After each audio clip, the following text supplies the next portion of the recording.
Okay then, here we go.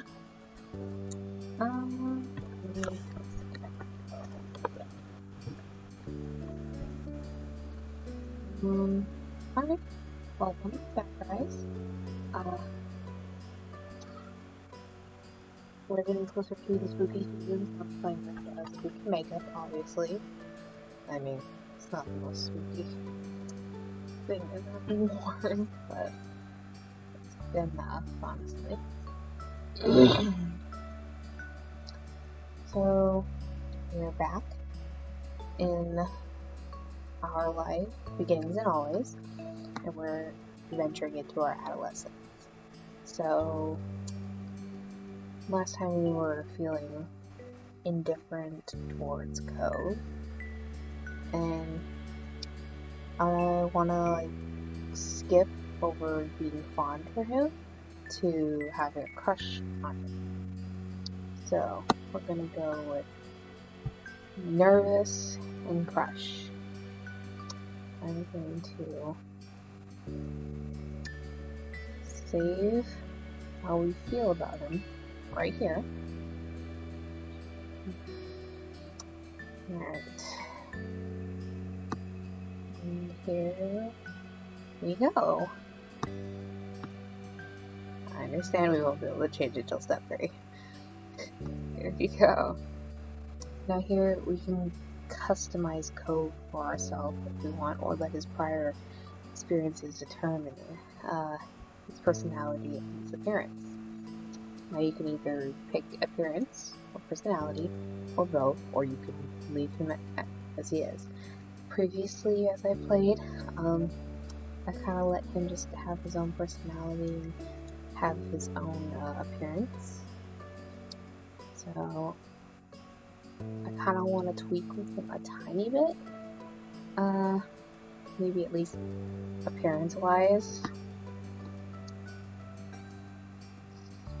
But I probably won't change much about him, maybe just at least his clothing. Or at least I'll just like give you guys a sneak preview. So if we choose appearance, so see, this is actually what Cove would probably look like if we just leave him be.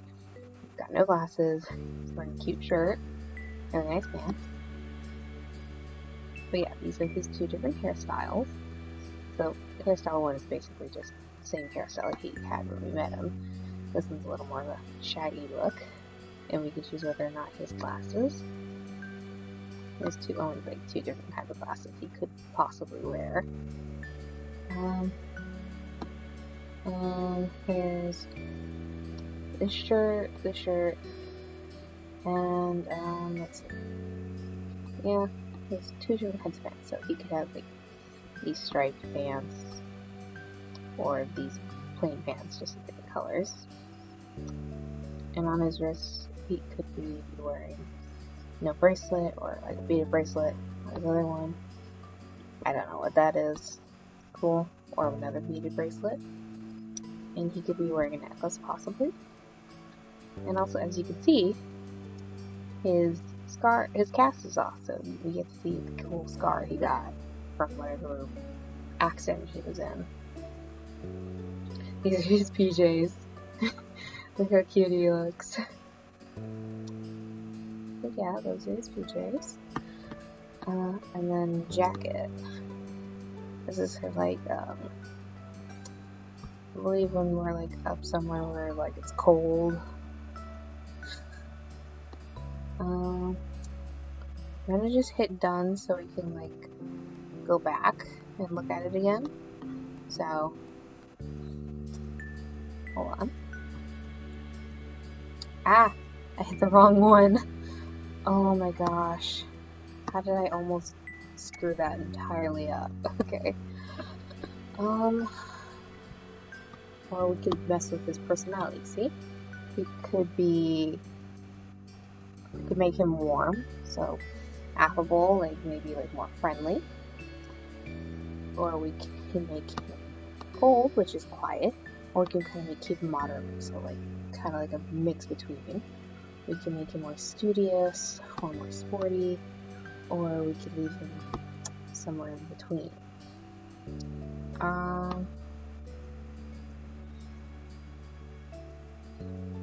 But yeah, we're gonna load this back up. I keep loading the wrong one. But yeah, we're actually gonna just leave Cove as he is. We're gonna let him be his own person. Alright, August ended, September began, it was time to go back to school. Lizzie groaned and complained the entire first week. She hated going to classes. Still, there were interesting things to do that couldn't be done anywhere else. You weren't sure how Cove felt about it. He was enrolled that year. That was like a sign Cove was staying since at birth for a while. At school, he was alright, but he kept his distance from the other kids, from what we saw anyway. Originally, he treated you like everyone else, passing by as if you didn't know each other. But as the years went on, the two of you acknowledged each other more and more. Something had started to grow between you two. That year, the divorce between Cove's parents was finalized. You heard the parents talking about it, saying Cove's dad got full custody. At first, you worried it meant bad news. It had made Mr. Holden cry, apparently. Then you found out it meant Cove would be staying with his dad. He would only stay with his mom for a few weeks of the year. Cove cried too, for different reasons, he thought. It seemed like Cove and his dad might move again, but Mr. Holden decided to stay after all. Mom asked him about it once. He had said he didn't want to uproot Cove's life a second time. Mr. Holden tried to get Cove to like Sunset Bird more. He kept encouraging his son to go out and see the place. Sometimes Mr. Holden volunteered to spend time with Cove. They weren't sure how well it worked in changing Cove's thoughts on the town, yet it might have been part of the reason you and Cove ended up growing closer.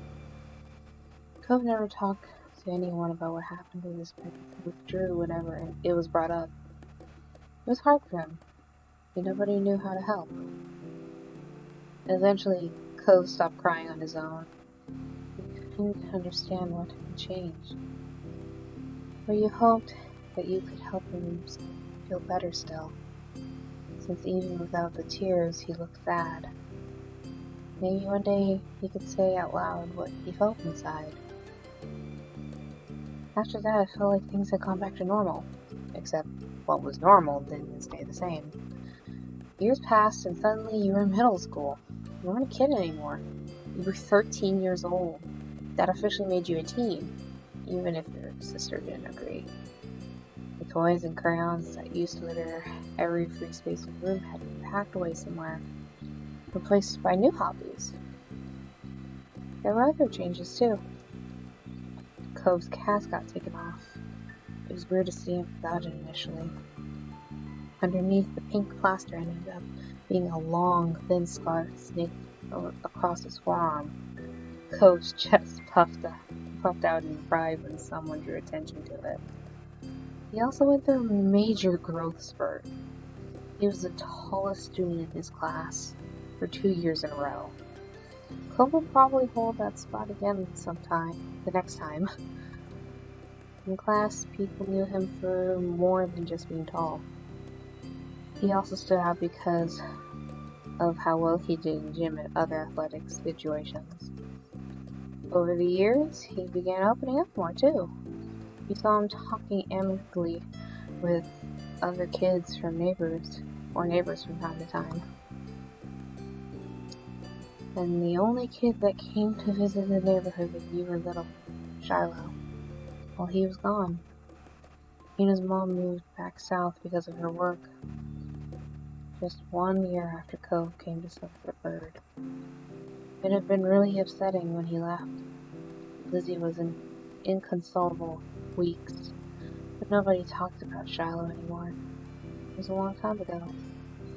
You learned some heartbreaking things, became less sad the further away they were, even if they had never gotten any better. it was sad in its own way. Things at home were different too. You still lived in the same house and all that, but it wasn't how it was before. Ma dyed her hair purple, wanted something new, and liked it so much she kept dyeing it. You remember calling her mommy as a kid, but something like that seemed awkward nowadays. You're much too old for the word. Lizzie felt too mature for her nickname too. She insisted on everyone calling her Elizabeth. So you did. Your mom soon gave her permission to go places other than the playground and shopping street, which she took advantage of. You rarely saw her around the old neighborhood. In fact, she hardly spent time with you in the way she did before. Elizabeth instead associated more with the girls from school who were her own age. Maybe the difference between 13 and 15 was greater than the difference between 8 and 10. You started befriending new people yourself, like Derek Suarez? I don't know how to say his last name. He didn't live in the neighborhood or go to the same school. What happened was his and Cove's dad struck up a business partnership a few months ago. Since then, Derek would pop up in the area now and then. It seemed like Mr. Soros was happy to let Derek tag along to his work, if Derek had the time for it. Without a doubt, everyone and everything around you had changed, in small and big ways. You had too. As time went by, though, it was easy to settle into this new normal. Then, before you knew it, school was over, and summer vacation had come again. It was the first day of summer vacation. The sun was as hot as ever, but you were inside away from its harsh rays. To be more specific, you were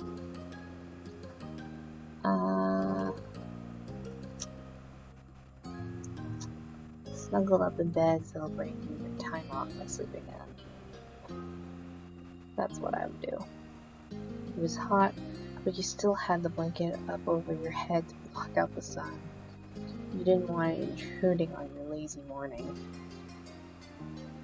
Unfortunately, you hadn't prepared for an intrusion. From beneath the blanket, you heard the door creak open. You're still sleeping? Wow. Get up.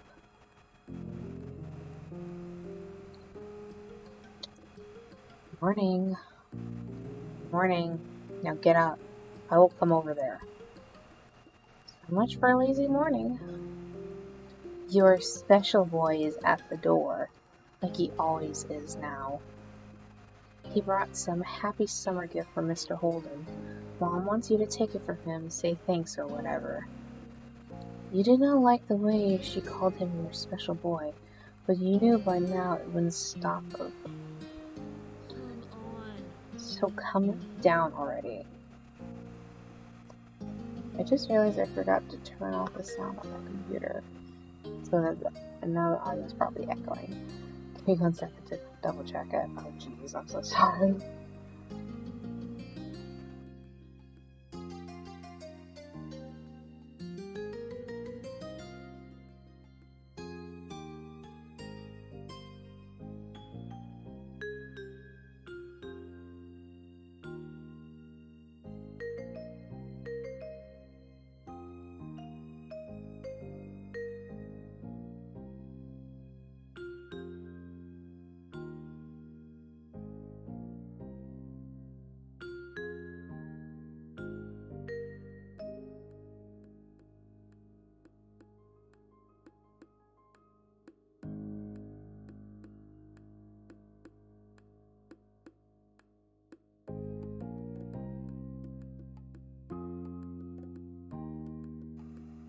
Okay.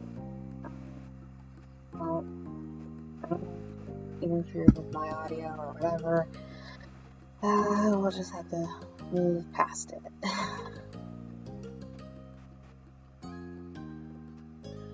Okay, fine.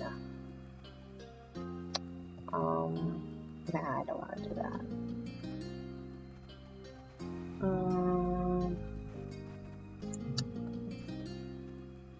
Really? That's great. I'm coming.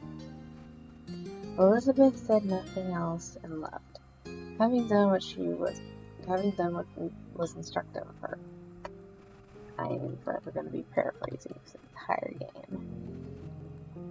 You rolled out of bed, stretching your arms up high and yawning. Time to get ready. You sat yourself in front of the mirror in the far corner of your room. Your reflection fit comfortably in the frame. You were average height, which I am. Cove was really tall. Derek was kind of short. You were pretty much the exact height that someone would expect for a 13-year-old. You liked your height. It suited you well in your mind. Then you put the finishing touches on your outfit, ruminating on the situation. Careless as they had been, Elizabeth's word piqued your curiosity. You planned on going over to see what Cove was up to today, so this worked in your favor. It was when you spotted your reflection that you realized you were smiling wide. You were looking forward to seeing him. You left your room, resting a hand on the railing as you went down the stairs.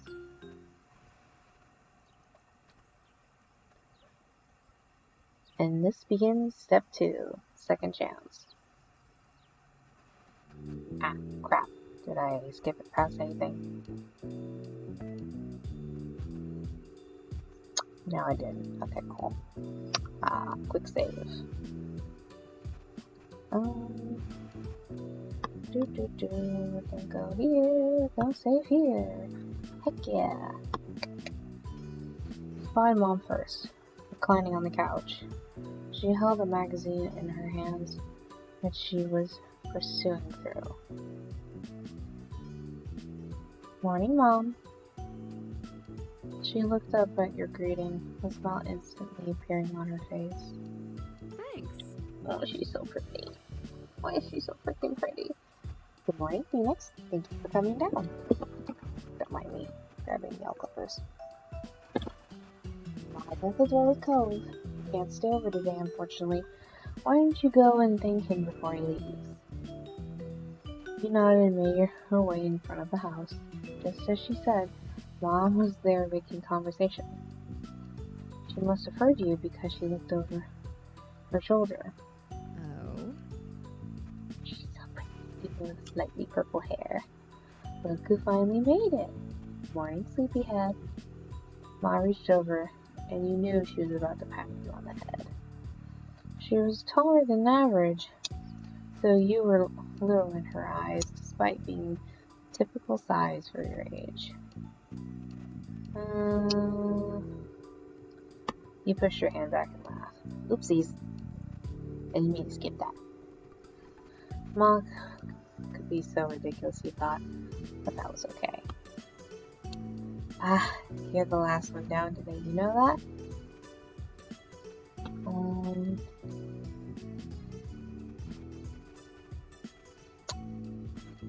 Sorry about the wait. Oh, there's no need for that. What matters is you're here now. With a small laugh, Ma stepped aside. Cove was just as you remembered. Exactly how you came to know him to be. See? That look he had when we were going to the editor, this is the look he ended up getting. So he's a bit of a sporty boy. He's so cute. He leaned uncomfortably to the side in your doorway. His bushy hair covered part of his face. His features were pinched in embarrassment, and he shifted from one foot to another. He was holding what must be the much talked about, it's a fruit bouquet. At first glance, you figured it must be a bouquet of flowers. Then you gave it a real look. No, instead it was carefully cut fruit, see? It made a lot of sense that it was actually from Cove's dad. He had to suppress a laugh at this showing. He couldn't imagine many folks buying this sort of thing for their own personal enjoyment. That kind of arrangement was built for the presentation, likely to impress whoever was inevitably going to receive it.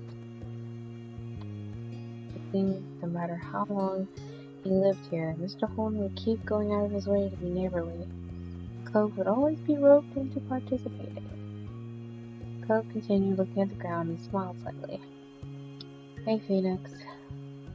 He gripped the base of the gift.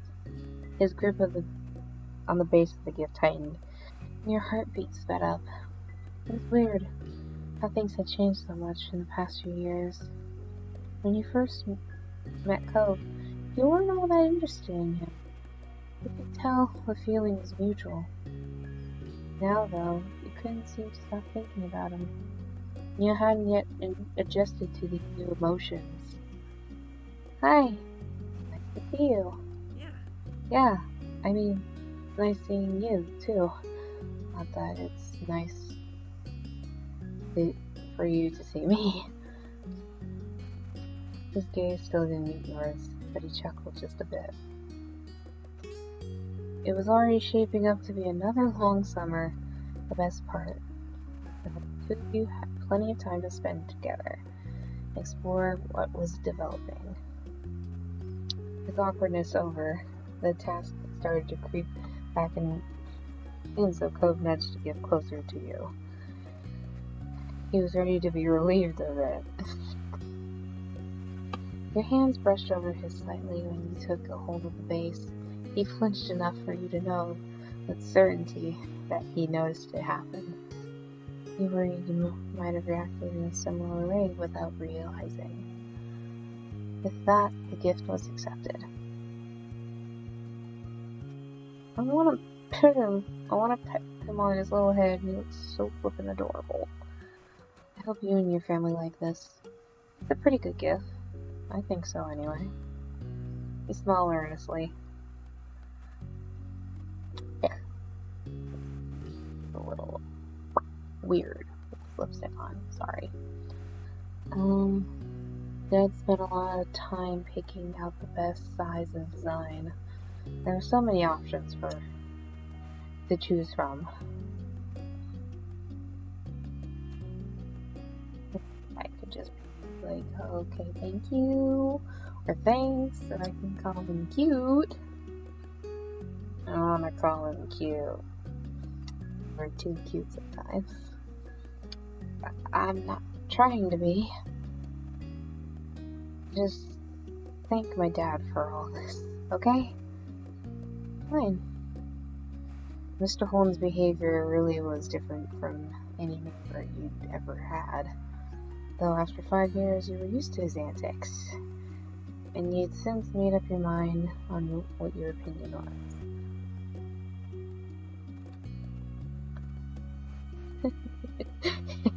He was great and handsome to boot. Oh god. He was sort of funny. Sometimes that could be a good thing, and other times it was a bad thing.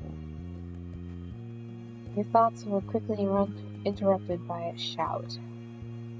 There you are! You shared a confused look with Cove. As one, you both stepped through the door onto the neighborhood street. It didn't take long to locate the source of the noise. You spied Derek just a few yards down the road. He ran up to you. You were happy at the sight of him. Derek certainly was a welcome guest in your neighborhood, and it was a pleasant surprise that whenever he showed up. He's kinda cute too. He's adorable. After stopping a couple steps away, Derek hunched over to catch his breath. Then he looked up with a wide grin. Hey, guy and gal. That's so cute.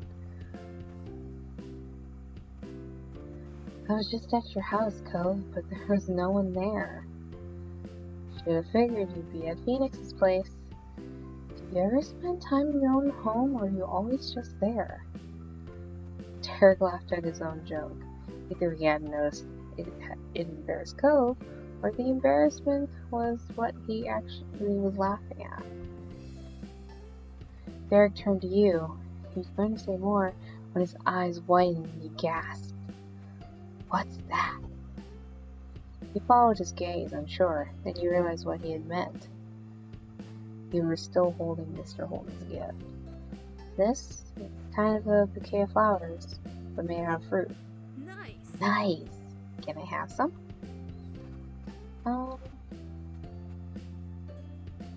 Sure, we can share.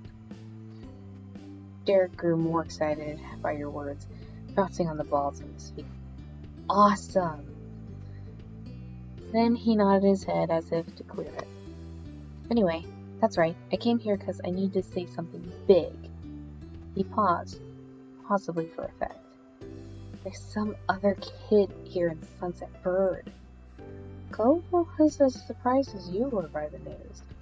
Such a reaction made sense. No one around your age had moved here since Cove did 5 years ago.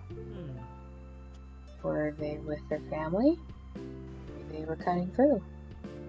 Nuh-uh. This kid was all by himself, just walking. Did you talk to him? Nope. I came to report the sighting right away.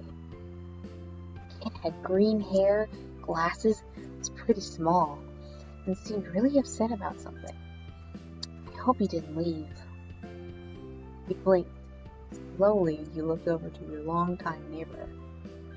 That sounds a lot like you, Cove. When you first got here, anyway. It kinda does, doesn't it? That's weird. He sounded almost fond, a small smile playing on his lips.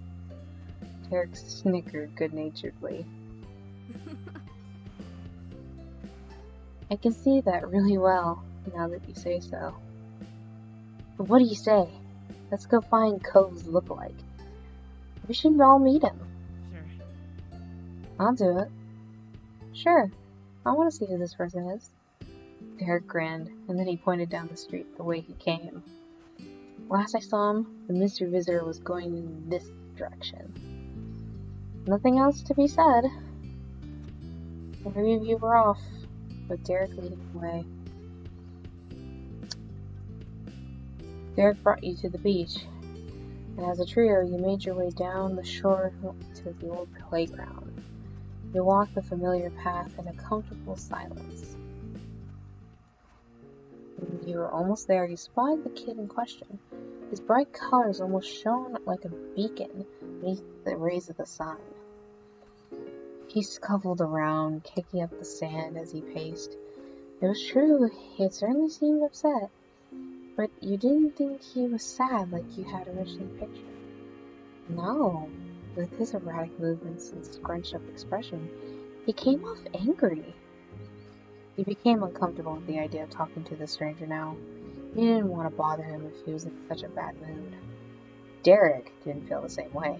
He waved wildly, calling out to the boy. Hey guy, over there. I mean, over here. Blech. The kid whipped around, an impressive scowl carving deep onto his face. His eyes were tired, but a strong hostile energy still radiated from him. What? What? What is it? What do you want? The sharp tone made Derek flinch. He shifted on his feet. What's your name? Jeremy. Was that it? Okay. No. I'm Derek. That's Phoenix and Cove. We were just walking around and saw you. We wanted to say hi. There aren't a lot of kids our age in the neighborhood. Yeah. So, it's cool to see someone else here. Strangely, Jeremy grew furious at your response.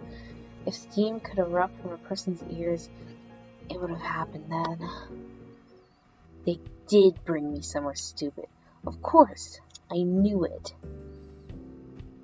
What? My parents. My parents. They're the ones who brought me here. I didn't walk to this town. Can you not figure that out on your own? No one said you frickin' walked here, kid.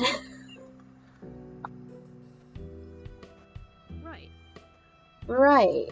My dad brings me to Sunset Bird too, when he has to come for work and all that stuff. Not bad. That earned him a glare from Jeremy. Derek winced beneath it, glancing away. It was a struggle to remain friendly with this Jeremy guy. I mean, I wouldn't want to come here for a real vacation probably either. That's an understatement. This doesn't count as a vacation. It's a waste of time, a chore. My parents is nearby, and we just had to come. Oh, my parents' family. I missed a word. Basically, he's here to visit a family's family. If they're your parents' family, doesn't that make them your family too? I guess. I guess. That's a pretty good reason to come by. Did you want to go somewhere else? No. Jeremy crossed his arms with a huff, turned away. Tough crowd. They should have gone by themselves, because they cared so much. And left me home, but I'm not allowed to be by myself. It makes no sense. They're the ones who don't know how to do anything, and I'm the kid.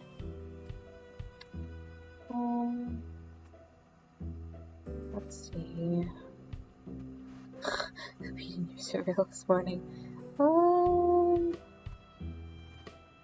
Let's see. Calm down. You don't have to yell so much. You really don't know anything. You turn to Cove, lowering your voice. You aren't that similar after all. Jeremy must have had good hearing though, because he caught the private exchange and scoffed. Stupid. Of course we're not similar. My eyebrows aren't stupid. Cove's cheeks flushed crimson at the insult. You couldn't be sure if it was out of embarrassment or anger. Maybe both. Come on.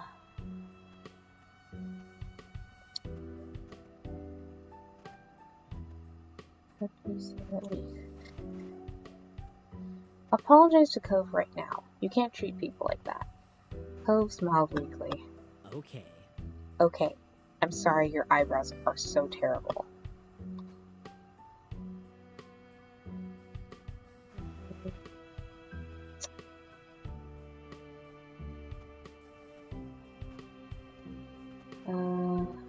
He patted Cove on the shoulder.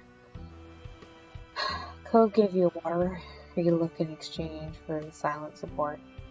Trying to talk to a rude boy clearly wasn't going to go anywhere. Wow, what is wrong with you? Instead of taking offense, Jeremy only parroted Derek's words in a nasally voice. Wow, what is wrong with you? Wow, what is wrong with you? Where? This is dumb. Jeremy stuck out his tongue and skulked away, throwing more sand everywhere as he went. Watched him go, hunched over until he became a speck in your vision. Silence reigned in his wake. The three of you had tried to process what just happened. I can't believe it. What a mean kid. Derek wasn't kidding. By the sound of those earlier complaints, the new boy Jeremy was going to be in this area for at least a little while this summer. Derek sighed in dismay, flopping onto the ground. He followed, and Cove did shortly after. There wasn't much else to do. This sucks. I hope we could meet someone fun, hang out maybe. He shook his head. After a moment, he slowly turned to you with a hopeful expression. But you know it could really improve the day? What? He didn't respond. Instead, he used his hand to point right at the fruit arrangement you were still holding.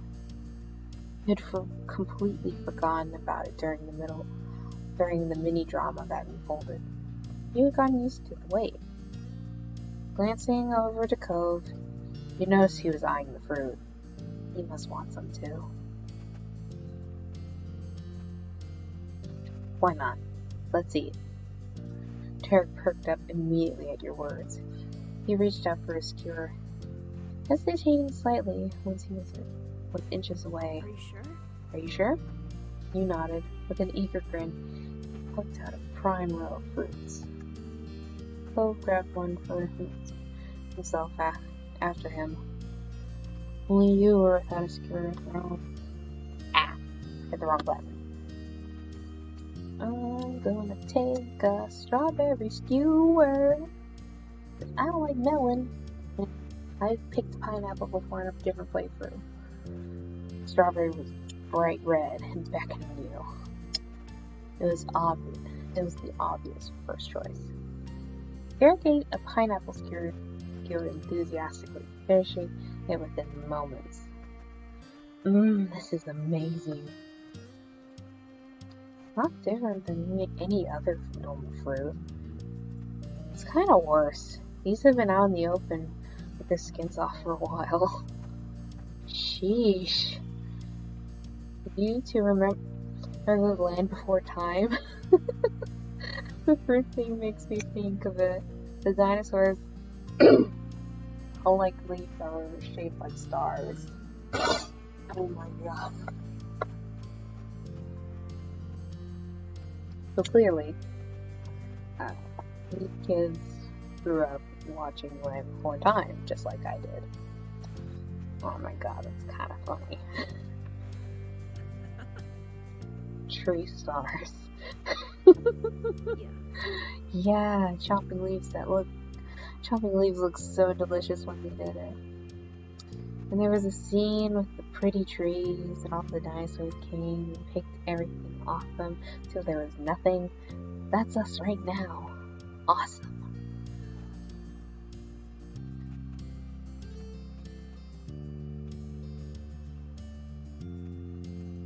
Eating leaves looks good. Should I worry about you? He snickered. No, I'm not gonna do it for real. But I did pretend I was a long neck when I ate broccoli one time. The three of you continued like this for the next few minutes. Eventually, the display was barren. It looked weird when devoid of fruit.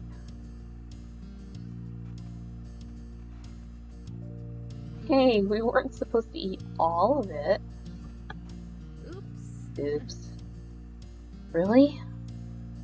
You couldn't stop yourself from sighing at the boys. You just wanted to eat some and have a nice time. Now you were probably going to get in trouble. You could only accept it though. Hey Phoenix? Yeah? The two of you met eyes casually. That was pretty cool. What you said back at that guy. Oh, thanks. I was just saying what I thought. Derek chimed in while in high spirit. Totally owned him. I don't know what his parents say, but it's good at least someone is around to tell him what's what. Yeah. Derek then leaned back on his arms, contemplated the sky with a tense sigh. So, are you both ready for summer break? I'm not sure. I get it. Feels like there's a lot to plan for, doesn't it? What about you, Cove? Are you ready? That depends. Before you could say anything else, the light atmosphere was shattered. Hey, Phoenix! You glanced over your shoulder to see your sister. She strode closer and closer, appearing none too pleased. I've been looking all over for you. Ma said you and Cove ran off with the thing Mr. Holden brought for us. She leered over you with folded arms. So, where is it? It's gone. What do you mean, gone? You moved over to the side to face her completely. She zeroed in on the bouquet in your hands, which was now populated exclusively with skewers dripping in the juice and tiny flakes of leftover fruit pieces. Her mouth dropped open, and the tone of her voice rose. What? Seriously, Phoenix? What were you thinking? It was supposed to be for all of us at home. She glanced at Cove, who sat beside you, and continued mockingly. Even if you are the most important person in the household to the delivery boy, this was up to his dad. Hey. Seemed everybody was in a mood to tease you and Cove today.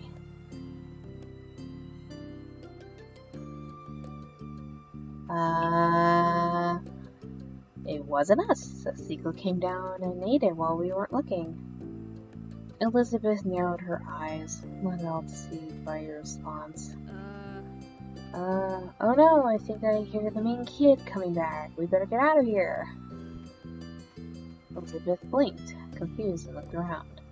What kid? I don't see anyone. Derek didn't bother explaining. He just launched at his feet and ran off. Cook popped up too, gladly taking the opportunity to exit the situation. He followed after Derek, but he sent a look over to you from over his shoulder. He turned to watch Elizabeth. She stared back, brow raised. I'm gonna run. Without a word, you two got to your feet and bolted down the beach.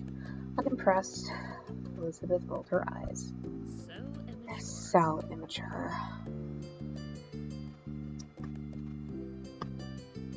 She shook her head as she walked towards the house, not bothering whatsoever to follow.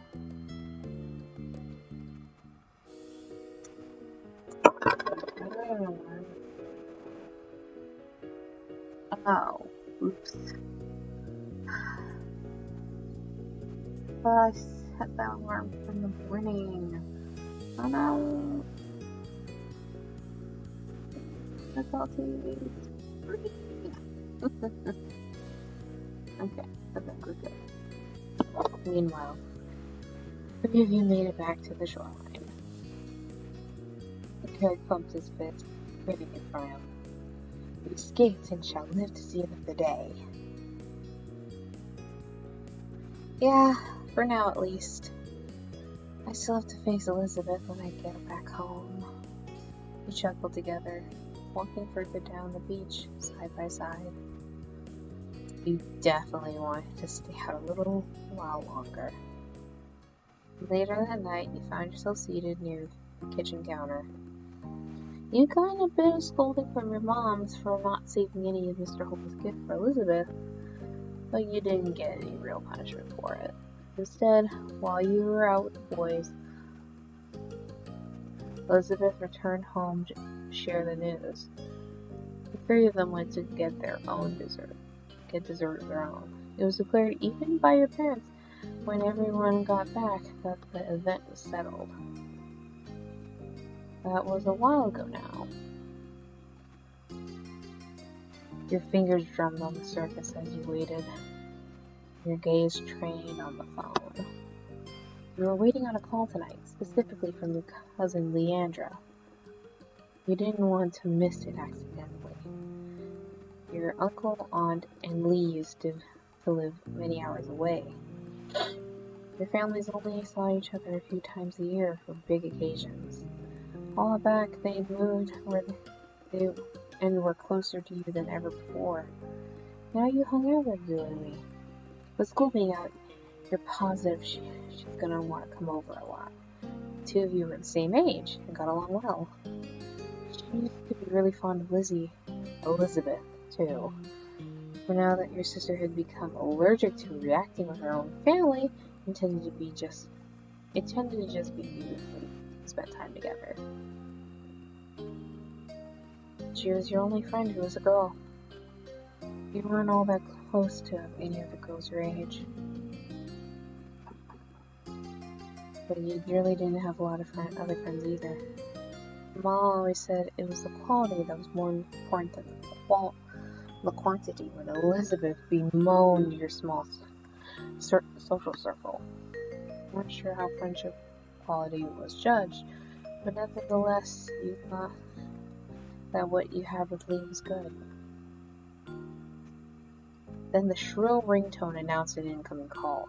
You jumped before grabbing the receiver and pressing it to your ear. Lee, finally! Hi! Sorry about the wait, Phoenix. It took forever to get the phone away from my mom. That's okay. There was static on the end, as if Lee was shifting wherever she was. So can you believe school's actually over? I thought it'd never be done. Now we don't have to do any of that boring stuff.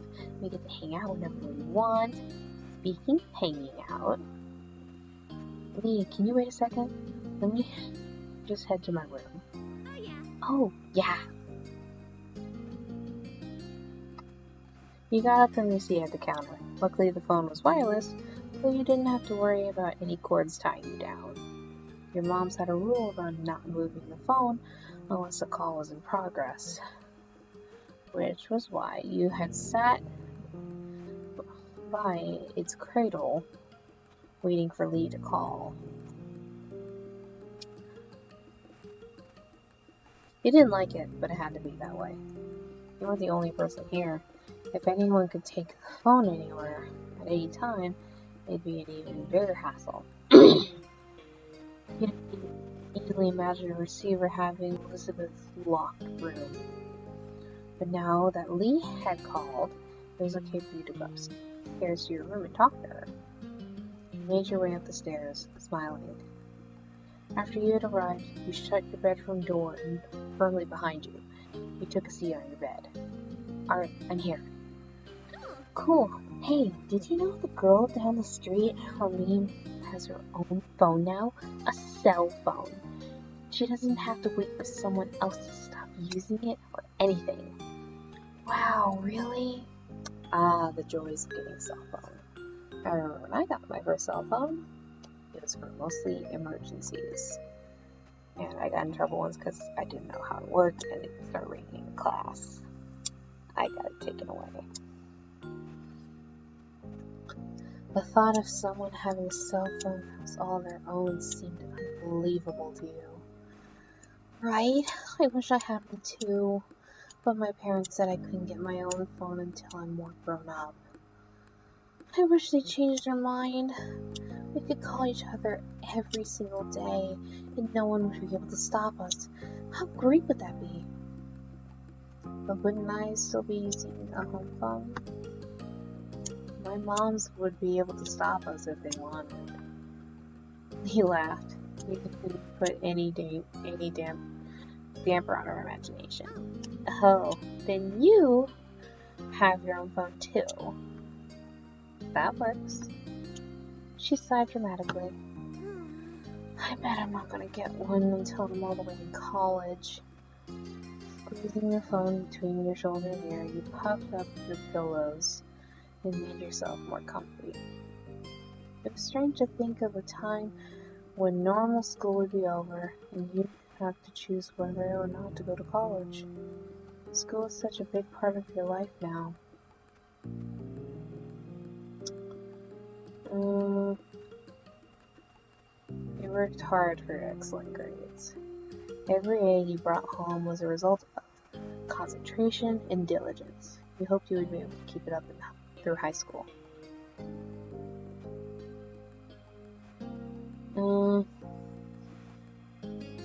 You hope to do just as well this year, but it wouldn't be a big deal if they dropped some. You had a positive record. It wouldn't be worth it to stress over every mark. Yeah. You tried to sound engaged, but your mind had decided to go back to school despite the season. We knew you too well to be fooled. You sound so spacey. What's up? Just thinking about school. He groaned. Are you thinking about how we don't have time to think about it? It's because it's summer, so I'm doing it.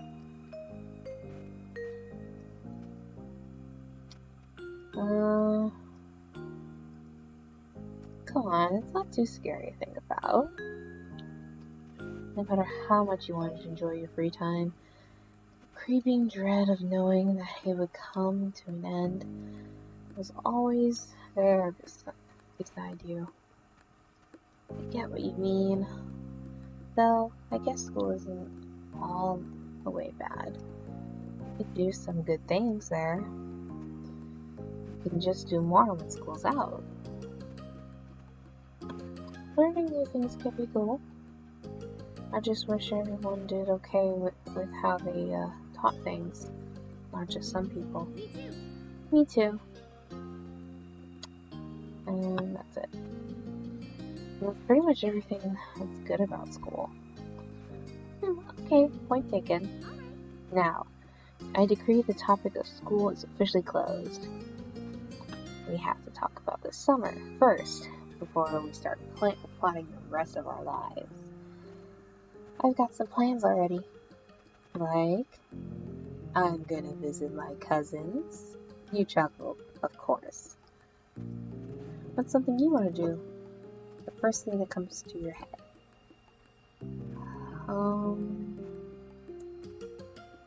I'll probably spend time at the beach.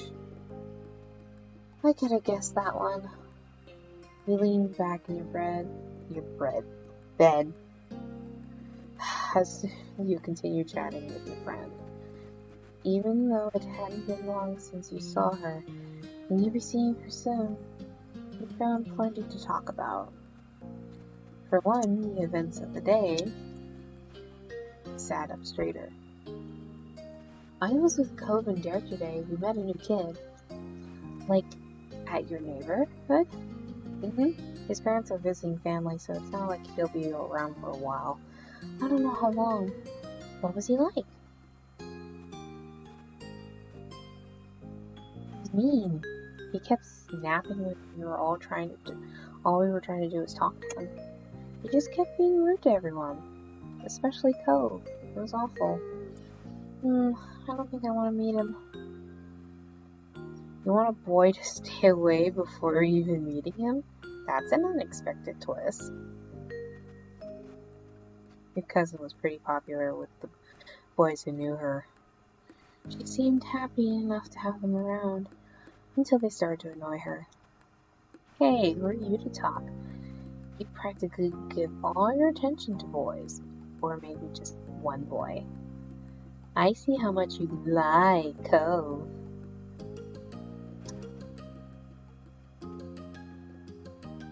That's a special case. Lee laughed at your defensiveness, deeply amused. You shut your eyes tightly, feeling embarrassed about her reaction. There was a stomping noise approaching the room, heralding the arrival of your irritated older sister.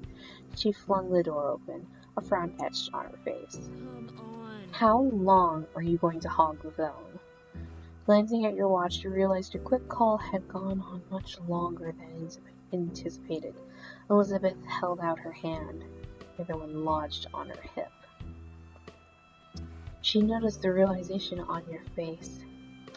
Time's up.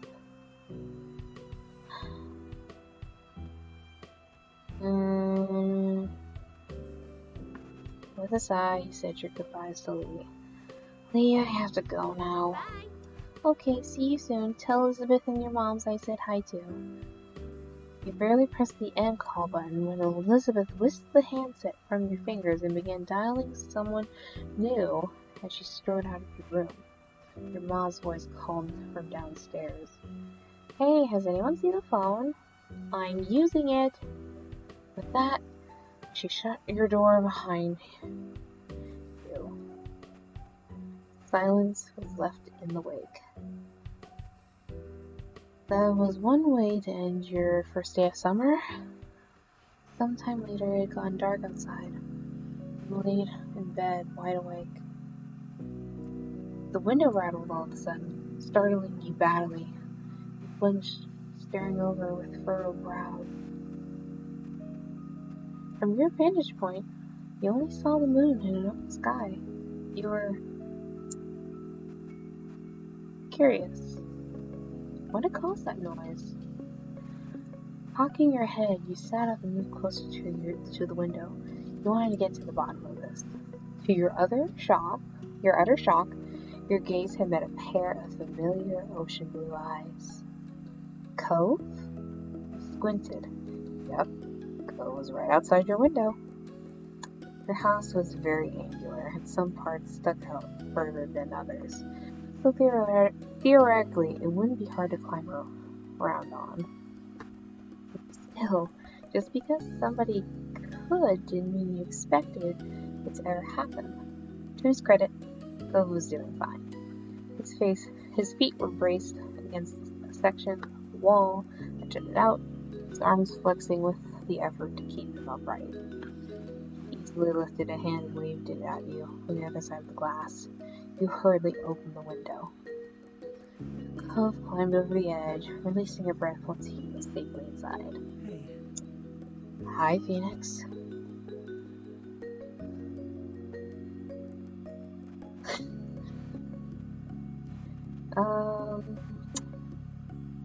It sure is a surprise, but you're always welcome here.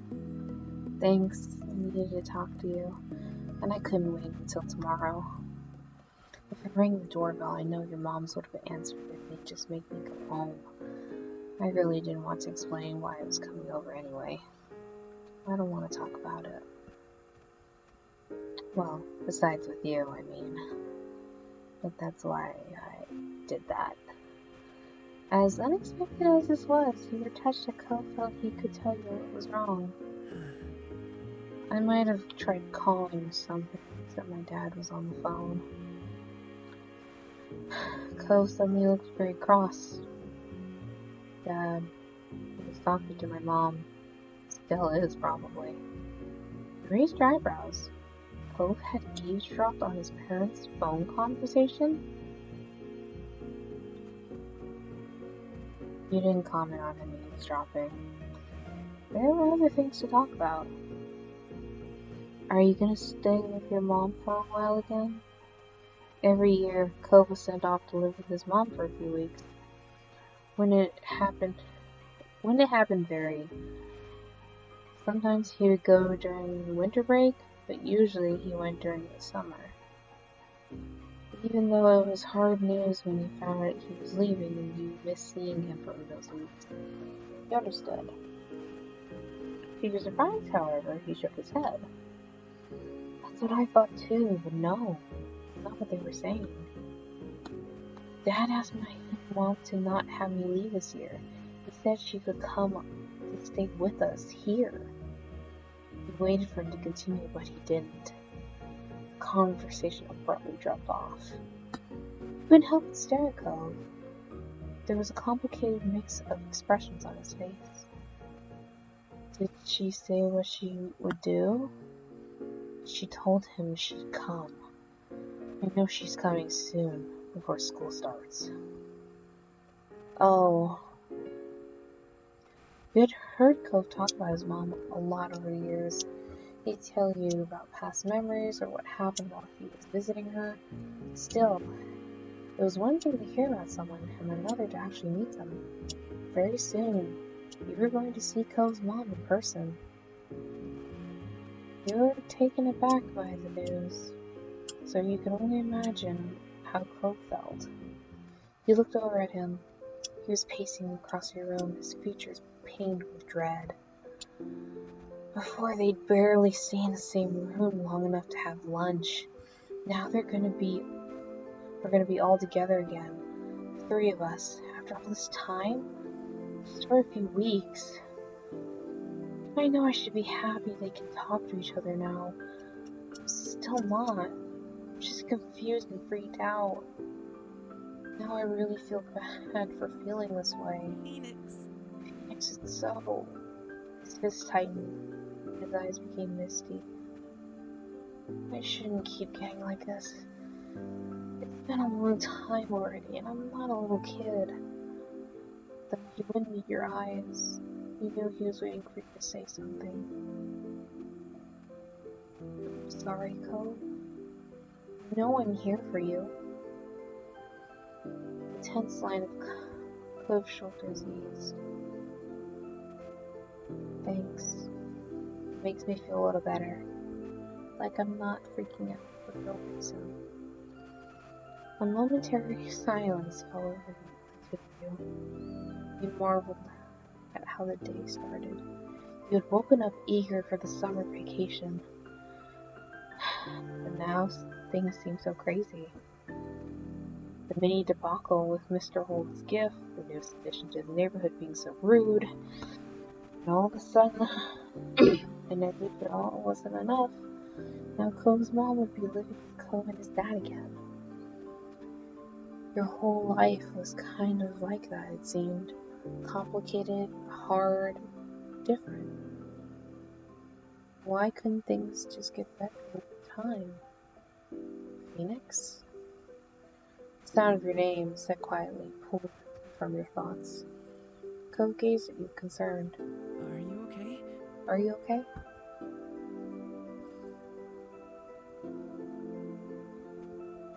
Who? Me? I'm more worried about you.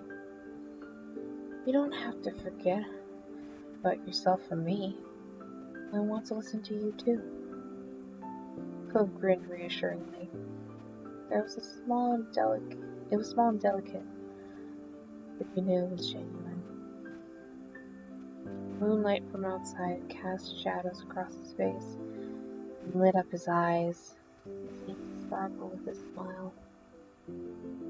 Just that one look brightened your mood somewhat.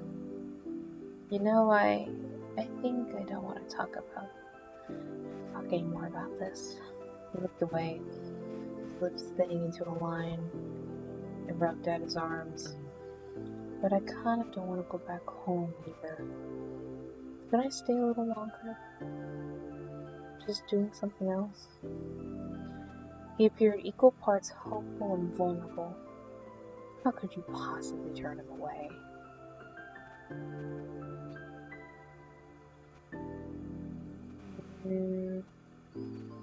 Of course, you can always stay here, Cove. He smiled shyly, your voice as tentative as his was. But you meant what he said. You meant what you said. Good grief. I am tired.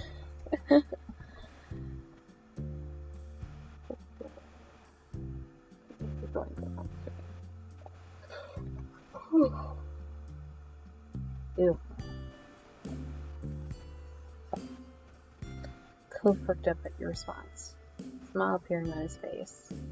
He immediately took a seat on your bed, not afraid to get comfortable in your room. You felt a little better at the sight somehow. You still had a lot of worries, but you were glad he was here.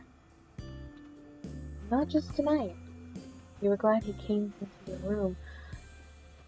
Not into your room, into your life, in the first place. That was a change you'd never want to undo. Who would have thought Cove would mean so much to you? You certainly hadn't in the beginning. You had kept your distance, and so had he. Now you considered him to be one of the people you were closest with. And you were certain there was room to get even closer. You joined Cove on your bed, taking a seat across from him.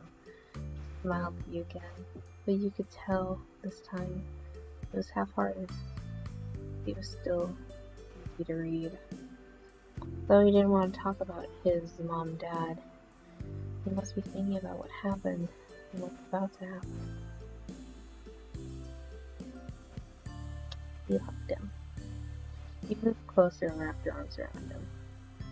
It wasn't much, but you hoped the contact helped even a little.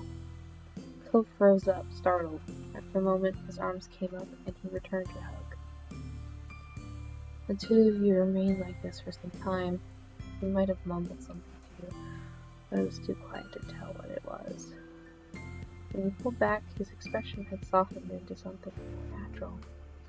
Conversation was stilted and broken often by silence at first.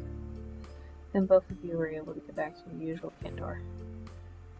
As your secret hangout session stretched on, you thought that you truly wanted to keep having moments like this with him. You hoped a day would never come when life decided the two would part ways. You knew Cove felt the same. You opened your eyes, groaning as they adjusted to the bright light that was streaming through your window and warming your olive skin. With a loud yawn, you rolled away from the sun, blinked a couple times to clear the sleep from your eyes, before realizing with a start that it was actually morning. You didn't remember even falling asleep. Cove had crept through your window during the night and the two of you had spent time together, not trying to wake your parents. You must have fallen asleep while you were hanging out, but couldn't put a finger on exactly when. You wondered how late Cove had stayed before heading home. You scrubbed your face and yawned again, contemplating whether you should get out of bed and get ready for the day, or stay snuggled up for a little while longer. Until your gaze landed on an instantly recognizable mop of pale green hair. You folded upright and gasped in surprise. He never left. He was still there in the morning.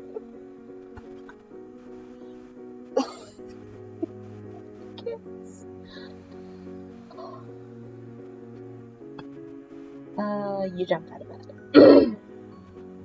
Your feet hit the floor faster than the speed of light, though Cove remained asleep. He'd fallen asleep while sitting on the ground and precariously leaning his head on the side of the mattress. It was lucky your leap hadn't caused him to fall over, but he certainly couldn't stay like that. You knew you had to wake him up before your parents or Elizabeth waltzed into your room. With that in mind, you also had to get him out of there quietly. You shook his shoulder. After giving him a firm shake on the shoulder, Cove's eyes flew open, and he woke with a start. He scrambled out of the way as he abruptly jumped to his feet before almost losing his balance and falling back down. He recovered just as quickly and faced you impatiently. What was that for? Shh! What? The situation dawned on him, too, before he even finished the word.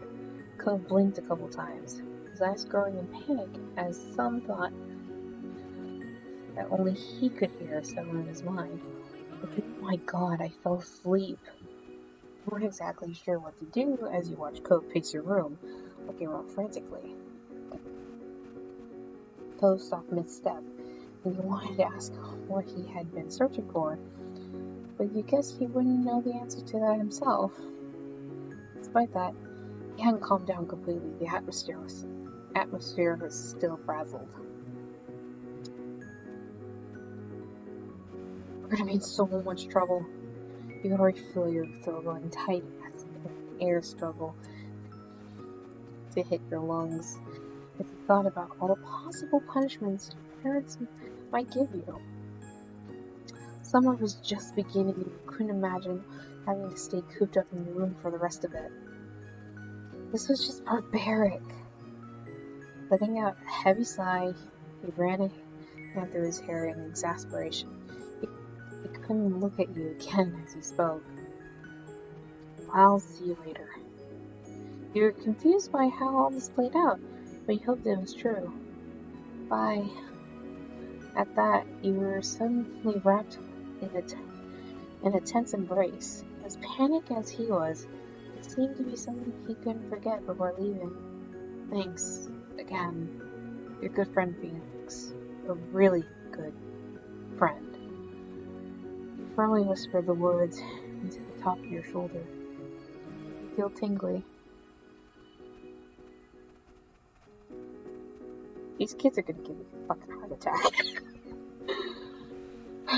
You were let go before you had a chance to respond or even fully react. In a matter of seconds, he had climbed over your bed and opened the window. A cool breeze rolled off the ocean, fluttering through Cove's hair and filling your room with a salty scent. Cove fiercely stepped out onto the ledge.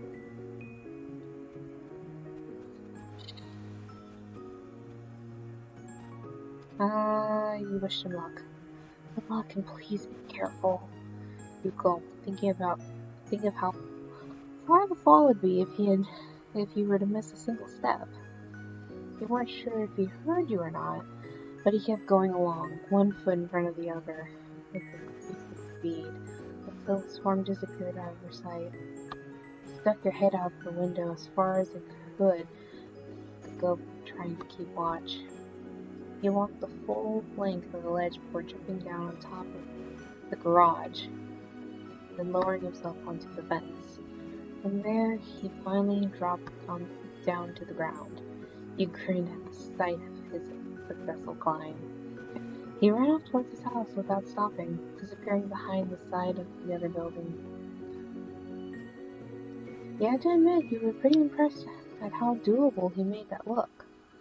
Cove always seemed to have a way of seeming so smooth without even meaning to. With a little sigh, you reclosed your window, deciding there was nothing more you could do. You hopped off your bed and got ready to head downstairs for the day. You put on your slippers. You knew it was summer, but your slippers are comfy, cozy, and made you feel better whenever you wore them. You took the stairs, slowly attempting to mask your face into a look of innocence. You were sure that someone would have come to your room if they had heard anything strange, but you couldn't be too careful. You had to play it cool. Let me check some things. Okay. When you stepped into the living room, Elizabeth was there, tapping a finger on the counter. Ah, hit the wrong button. Good morning, Elizabeth. She flipped over immediately, eyes squinting at the greeting. Why are you being so weird? I hadn't even done anything! Sister never missed a beat, unfortunately. Stopped in your tracks, heart pounding in your chest as you wondered if she could see the sweat that was building around your temples. Phoenix? I don't want Cove to get in trouble.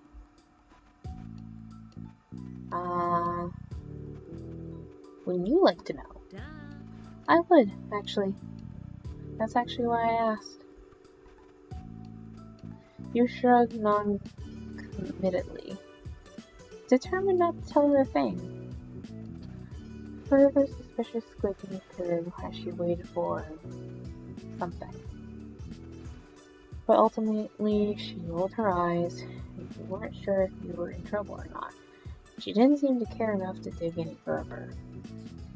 Whatever. Then she walked straight out the front door, letting it slam behind her, and let out a brief sigh. Elizabeth went out most days to hang out with her friends from school around town. Today, you were extra glad for it, though you were also grateful she hadn't left the house any sooner and risked running into Cove. It looked like you were getting away with that. Breakfast was eaten, and alone. Your moms were both out by the time you had gotten up. They left you a serving of food for breakfast they made. Hash browns, omelet, fruit salad, and there were a few sausages. Ew. I don't like sausage.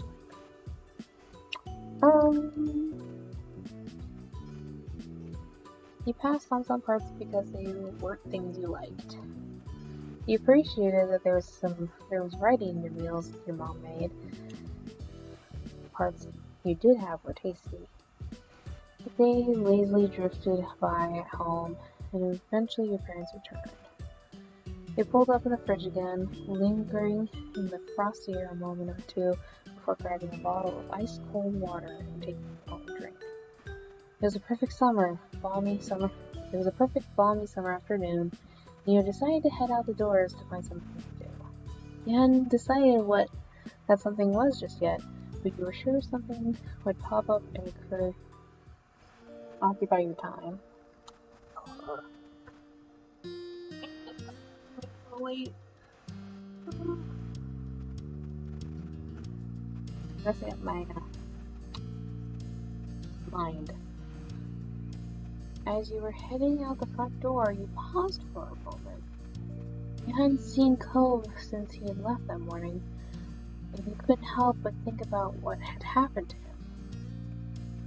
Would it be so bad to go over to his house right now, or call him to check in? You stepped out of your house, still stuck in an internal debate with yourself, when a voice caught your attention.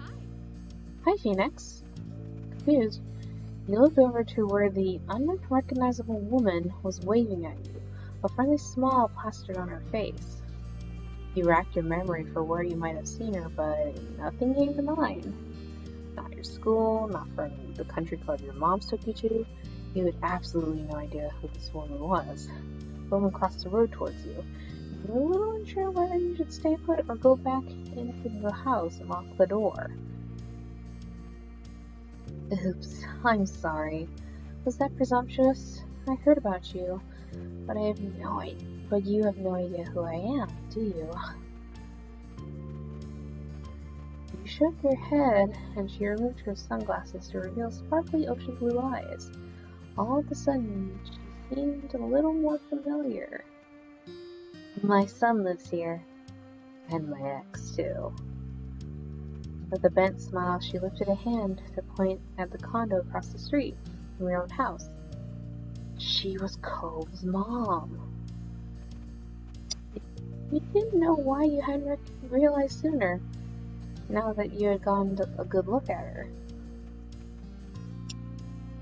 She looked really young. She probably does look really young. I'm pretty sure Cliff and Cove as teenagers. Super pretty. This beautiful lady was Cove's mom? Wow. No matter your thoughts on her, still felt taken aback that she hadn't appeared so sudden. Cove mentioned she was coming, but you hadn't gotten the impression it would be the very next day. She extended a hand again, this time for you to take. You studied the manicured fingers in front of your face, and the assortment of bracelets that dangled from her wrists. I'm Kyra Priest. You can call me Kyra. I'm not going to shake her hand. She looked a little sad that her gesture wasn't mirrored, taking back the hand and running it through her long hair, but she grinned sympathetically. You already know my name? That I do. Cove's mentioned you to me before. It's nice to officially meet you, Phoenix. Cove talked to you about his mom. He had mentioned how he had said things about you to her. What are you doing here? I've come to visit this summer, to spend time with Cove and see the sights. They say this is a tourist town, right? The sound of the door opening and closing caught both of your attentions. And when you turn towards the sound of it, you find that toward the sound, you find Cove exiting his house, his eyes skimming the ground. Considering how tall he had grown, you kind of figured his mom would have also been tall. But she was much more on the short side, for an adult anyway. Cove's height must have come from his father. There you are! I thought you were gonna keep me standing out here all day. You tried to catch Cove's eyes as he walked towards you, but his gaze firmly fixed on the sidewalk. When he finally crossed the road and looked up, he gave you a pitiful look. After the way he had acted last night, you knew he must be feeling pretty mixed up about this. You tried to wordlessly express that you understood. Cove and I are heading into town to grab something to eat while the snore is at work. Kyra beamed at Cove and ruffled his hair, which only seemed to upset him more. You assumed the snore she was talking about was Mr. Holden. Hey, you should come with us, Phoenix. I'd love to get to know you better. Yeah, you should come.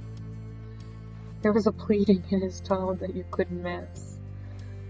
Of course, we'll run it by your parents first, responsibly and all that. It'll give me an excuse to meet them, which I need to do at some point. It's important to be neighborly if I'm going to be roosting on the street for the time being. Anywhoosies, let's go. Kyra walked ahead towards your house, and you hung back with Cove, who crinkles his nose as he watched her. I'm sorry about her, but I really do want you to come. I don't want it to be just the two of us. Not right now. You leaned in closer and whispered, while checking around for anyone who might hear. What happened? Did your dad know you were gone? Cove shook his head and sighed heavily. Dad was so focused on Mom showing up he didn't even notice. I thought when I heard them on the phone last night it was something they were planning for the future. This morning, Dad said it was supposed to be a surprise, and I guess I was surprised. She's gonna be here all summer. Oh. You were surprised to hear that too. Cove sighed again, even heavier. I'll go with you, if you really want me to. He smiled, his shoulders relaxing a little in relief. Thanks. That'd be cool. Alright, let's take a quick check at how long we've been streaming. It's been almost an hour. And I do need to get up early in the morning, so we might actually have to cut short today after this introduction. The two of you head over to where Cole's mom had just knocked on your door. The front door remains stood behind her. Yuck. Mom answered the door after a minute, her eyebrows lifting in surprise at the group she had found in front of her door. She realized that, like you, she would have no idea that it was Cole's mom who was hanging with you. Ah, hit the wrong button again. However, after blinking at the woman a couple times, looking between her and Cove, the realization seemed to strike on her. Hello there, I'm Pamela. I see you've met my kid Phoenix, and I'm guessing you've already known Cove for a while. Kyra laughed. And you and Cove exchanged looks at your parents' weird sense of humor. I'm Kyra Briggs, Cove's mom. It's nice to meet you. A head of purple-brown hair caught your eyes as Mom popped up behind Mom, squeezing herself in beside her. We have company! I was wondering what all the commotion was. She grinned excitedly at Kyra. The two of them introduced themselves and shook hands. Hi, Phoenix. Cove. Cove smiled at Ma shyly.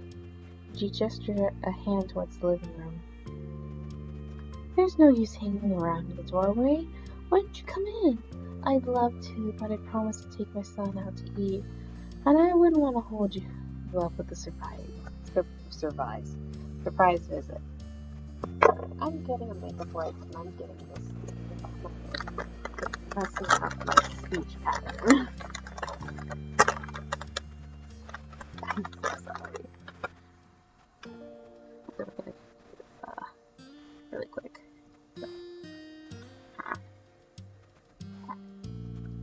Oh, I just made it worse for myself.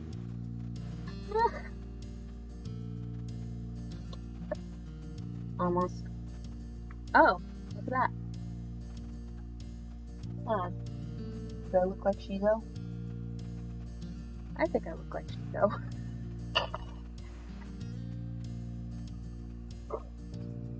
This is actually a look. Really good look. Couldn't do that. Anyway, but you're welcome to stop by anytime. Of course.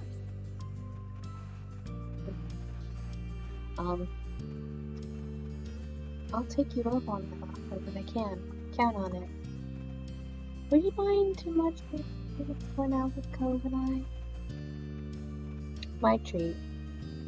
We won't be driving, just a quick walk down the road.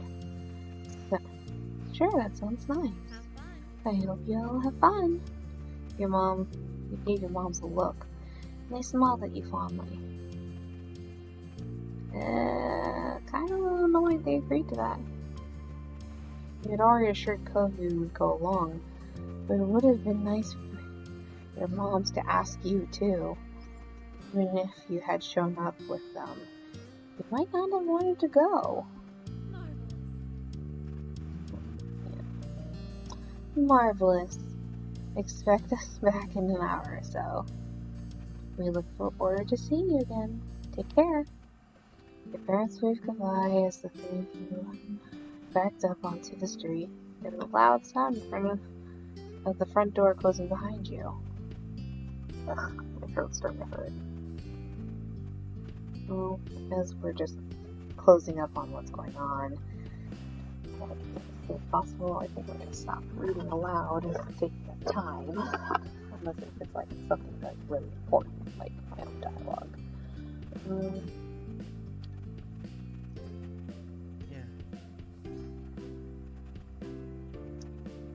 Oof, thanks, kid. It's your mom. Kind of maybe be a little nicer.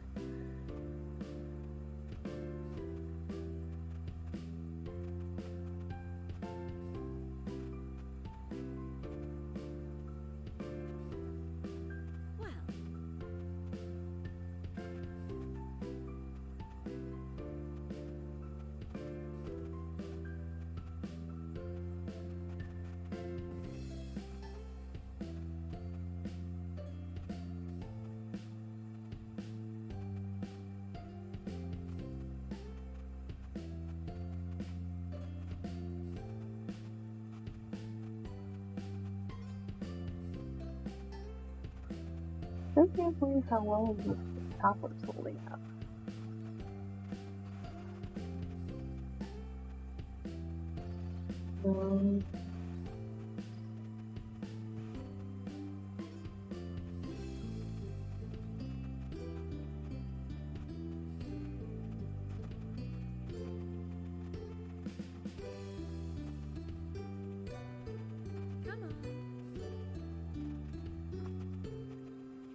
Ah, we picked the Chinese place. Got lipstick on my teeth. I got lipstick on my teeth. Of course.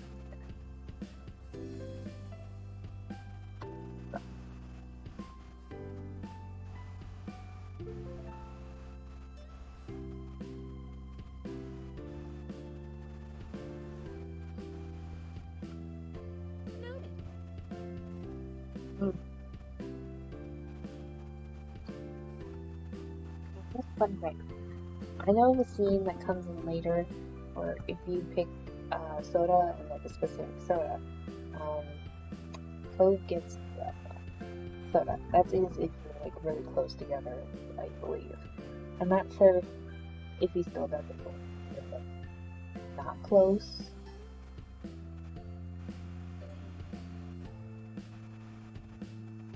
But I think this time I'm going to choose juice.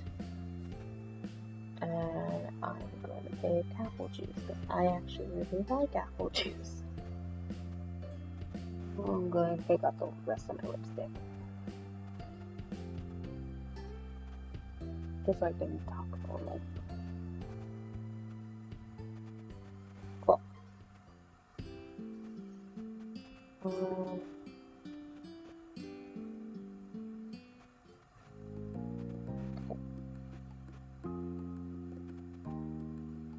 I'm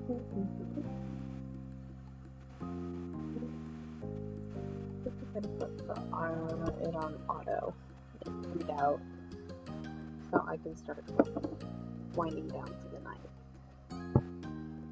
I'll be then to read. Is that nice too? Well, I've already reached the end of this game once. So I do know certain things that do happen. But I haven't gone all the way.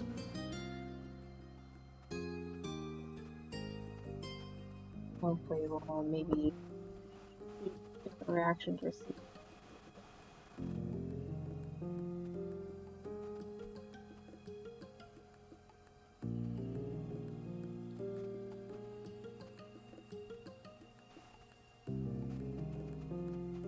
Forward to wise. So? Go to bed soon. What are your face?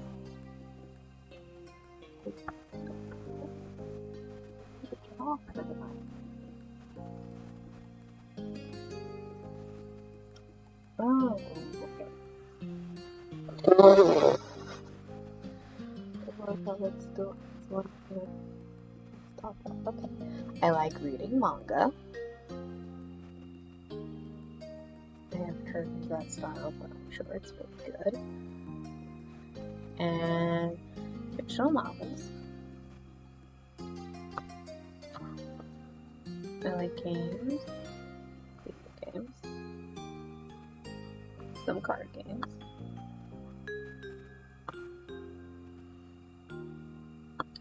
Waking up people, going to the beach, and going to swim, build sandcastles, look for seashells, walk on the shoreline, and surf. Again, guys, I'm sorry, I'm kind of just blazing through this. If you want to stop to read it, you're more than welcome to pause the video. I actually do play the flute, so I'm going to put that down. I listen to it.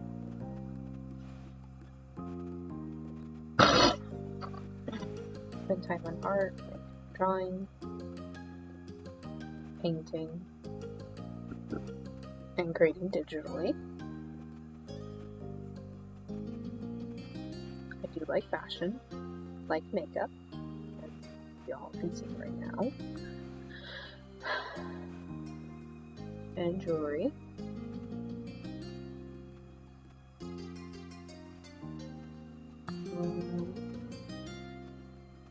And I'm ready to go.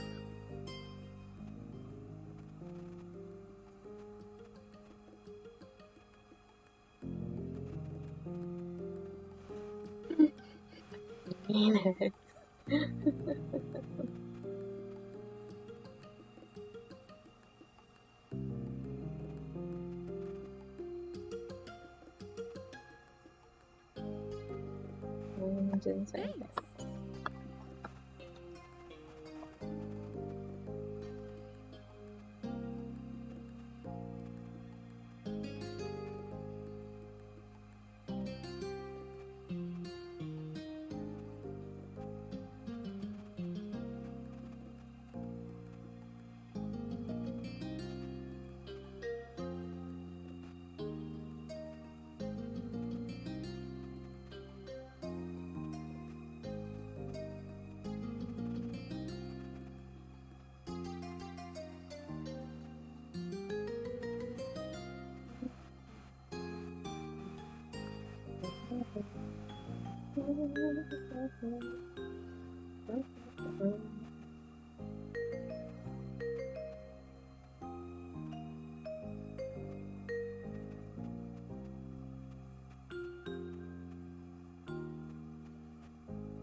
Now we get to be that person.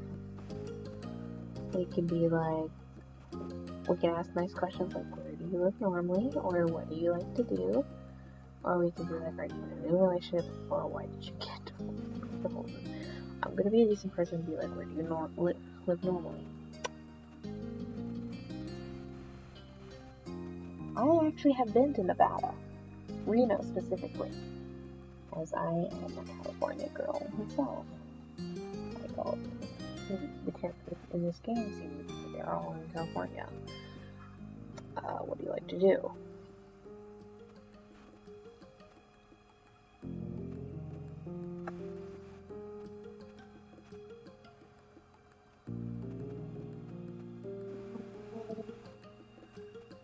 Might as well ask.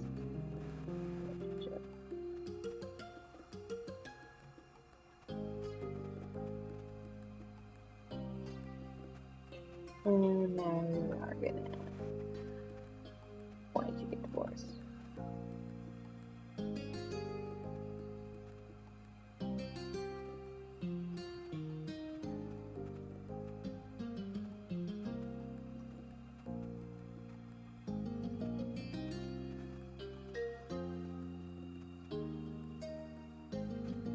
Funny thing is, her saying, enjoy your youth while you can, probably because she wishes she had done much of the same before she ended up having Cove. Because, you know, your childhood kind of ends after you have a kid. Especially when you have a baby.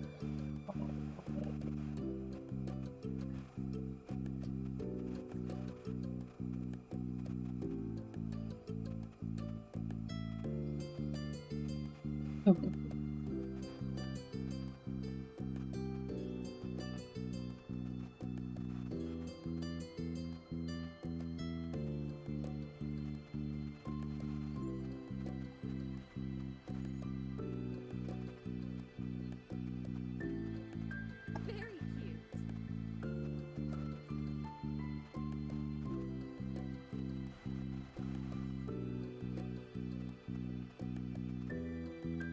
Seriously?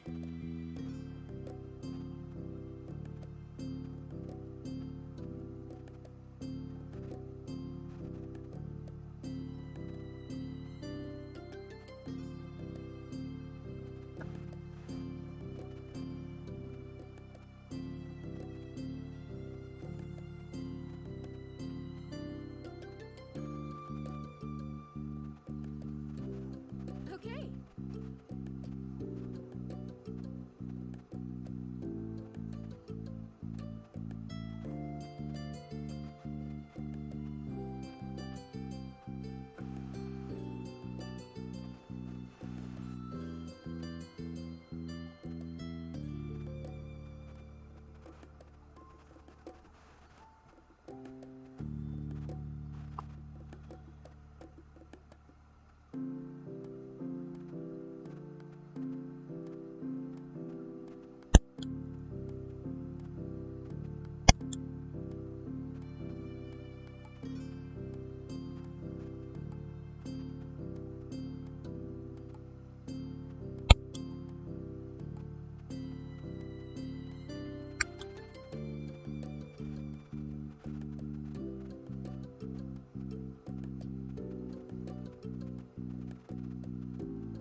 Not roll.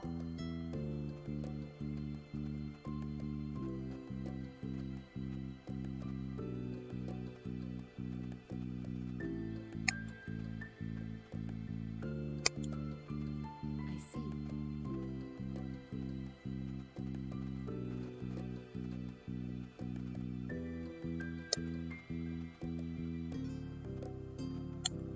Now, if you can hear, baby boy's crying. And also, fun fact, Cliff's name is Clifford, like the big red dog.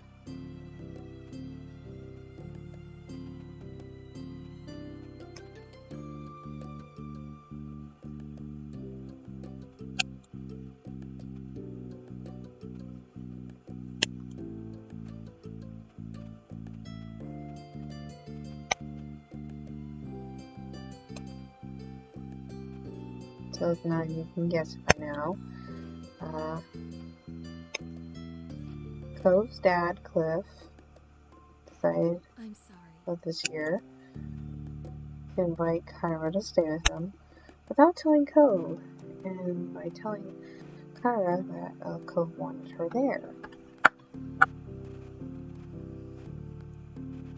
Which, I mean, in some cases might work, other cases Hi, baby. Hi, baby.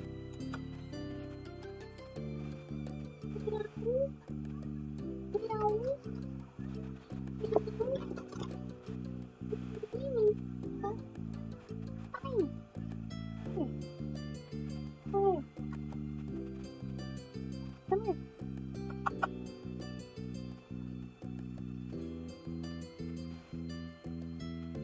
I'm the needy child. My nail file.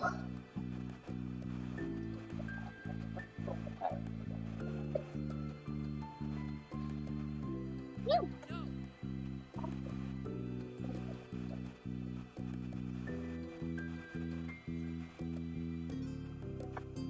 Good boy.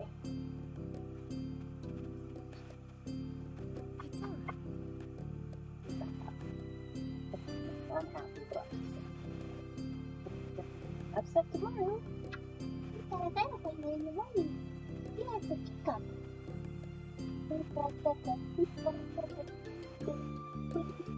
Okay, I put you down.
Look at that handsome man.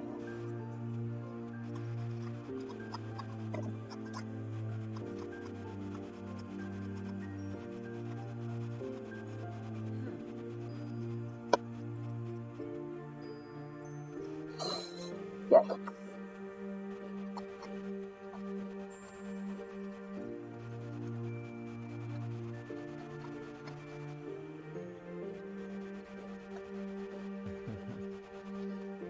Yeah, no shit, you're in trouble, buddy.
Alright, and we are officially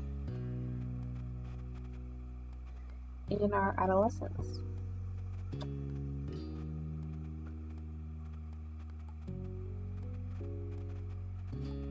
Right? So, I think this should end it. We should end it here today, as it is now 10 at night for me. I do have work in the morning. I have training to do.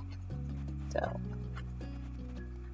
we're gonna have to put it here, but this was fun. And this is a nice little introduction to how things are going to be for the characters from now on. I'm not sure which part I'll do first, or if I'll do them in order this time. I might do them out of order, but we'll see.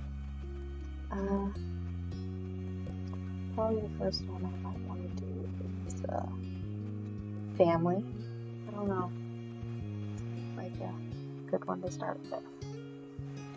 Anywho, this is where we're gonna end it tonight.